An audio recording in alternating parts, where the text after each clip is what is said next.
A single amber eye opens on your dash, a silent burning star in the constellation of your cockpit. It isn't a suggestion. It is a judgment, and in that moment, the pact between driver and machine is broken. That light is not a sign of failure. It is a signal from a hidden world, proof that your car is fighting a war you cannot see for its own survival. We have all felt it. The cold dread that blooms in your chest, the sudden, unwelcome glow that arrives without warning, turning a simple drive into a high-stakes diagnosis. Is this a $5 fix or a $5,000 catastrophe?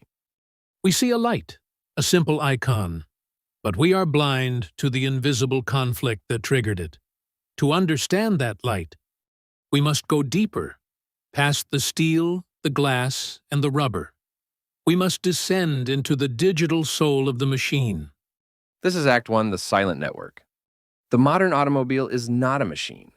It is a cybernetic organism, a body pulsing with information, carried not through veins, but through two thin strands of copper wire, a twisted pair, humble and unassuming, yet they form the spinal cord Of the entire vehicle. This is the controller area network, the CAN bus, and it is the battlefield where digital order confronts mechanical chaos. This is not a chaotic flood of data. It is a disciplined, hierarchical congress. Every critical component, the engine, the transmission, the brakes, has a voice. Each is governed by its own specialized brain, an electronic control unit, or ECU. and they are all in constant silent conversation. But in this conversation, some voices matter more than others. The CAN bus is a system of priority. A message from the anti-lock brake system screaming that a wheel has locked is granted immediate passage. It silences all other traffic. A request from the infotainment system to change the song? It can wait. This digital triage happens thousands of times a second.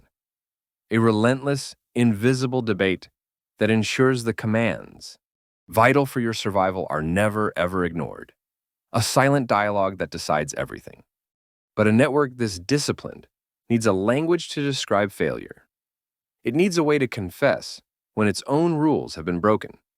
This brings us to Act 2, the language of failure. When that amber light appears, it is not an opinion, it is a verdict. It means the car's on-board diagnostic system, its digital conscience, has witnessed a crime. A sensor reading has fallen outside its expected parameters. A component has failed to respond. A law of physics, as programmed by the engineers, has been violated. The system doesn't just feel that something is wrong, it records the transgression. It logs a diagnostic trouble code, a DTC, a digital breadcrumb, leading investigators back to the scene. This is a system built for clarity, for evidence, not for ambiguity. The check engine light is the public announcement of a private failure. It is the machine's confession. But sometimes the system does more than just confess. Sometimes, to prevent a greater catastrophe, it must wound itself. It must take control away from you to save you from the machine's own demise. This is Act 3, the Fortress Protocol. It is known as limp mode, and to the driver it feels like a death sentence. The engine, once a titan of horsepower, is choked into silence. The accelerator becomes a dead pedal. The transmission refuses to shift. The car crawls, defeated and broken. It feels like a total, catastrophic breakdown. But the truth is the precise opposite. This is not the machine dying. This is the machine choosing to live. When a truly critical fault is detected, a failing transmission solenoid, a catastrophic loss of oil pressure, the network initiates a lockdown, a pre-programmed strategic retreat. The temperature rises. The pressure spikes. The ECU sees the cascade failure coming. It seizes control. Power is cut. RPMs are limited. Systems are shut down.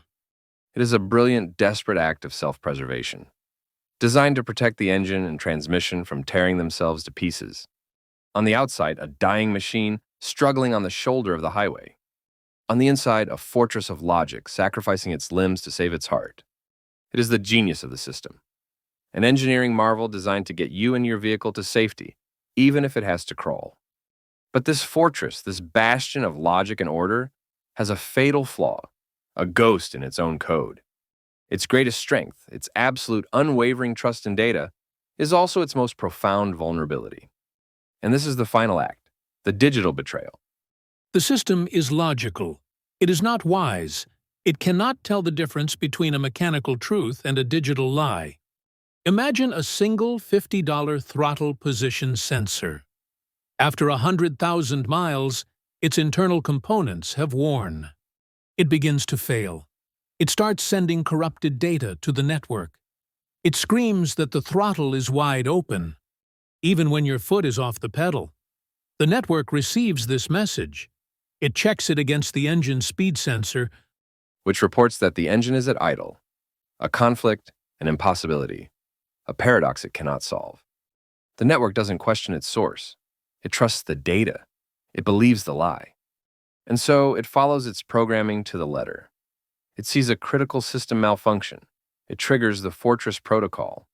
Limp mode is engaged. A 5,000-pound marvel of engineering, a symphony of fire and steel, is brought to its knees. Not by a shattered piston or a broken gear, but by a single corrupted whisper. A tiny, inexpensive part has become a digital traitor, and the car's own immune system has turned against it. The key to this world, the tool to interpret these confessions, is the OBD2 port. When a technician plugs in a scanner, they are not getting an answer. They are getting the first question. The DTC is a symptom, a clue in a medical chart. It points to a system, a component, a point of conflict. But it cannot, by itself, distinguish the liar from the victim. It cannot see the ghost in the machine. This is the hidden drama inside every modern car, a constant high-stakes balancing act between mechanical reality and digital perception. A war fought with voltage and code, where the price of absolute trust can be total paralysis. The check engine light is not a mark of shame. It is a window, a glimpse into a secret conversation happening every second. You drive. It is a testament to a decentralized, resilient network doing its job, reporting for duty from an invisible world. But here is the final verdict. This is the paradox of the digital fortress. It is built on a foundation of absolute logic. Designed to protect us from mechanical chaos, but its walls are so high, its rules so rigid, that it cannot see. The difference between a dragon at the gate and a phantom in its own code. The enemy was never the failing part. The enemy was certainty. In a world of perfect data, a single lie becomes the ultimate weapon. That amber light is not just a warning. It is a reminder that even the most brilliant systems are only as honest as their smallest, most forgotten component.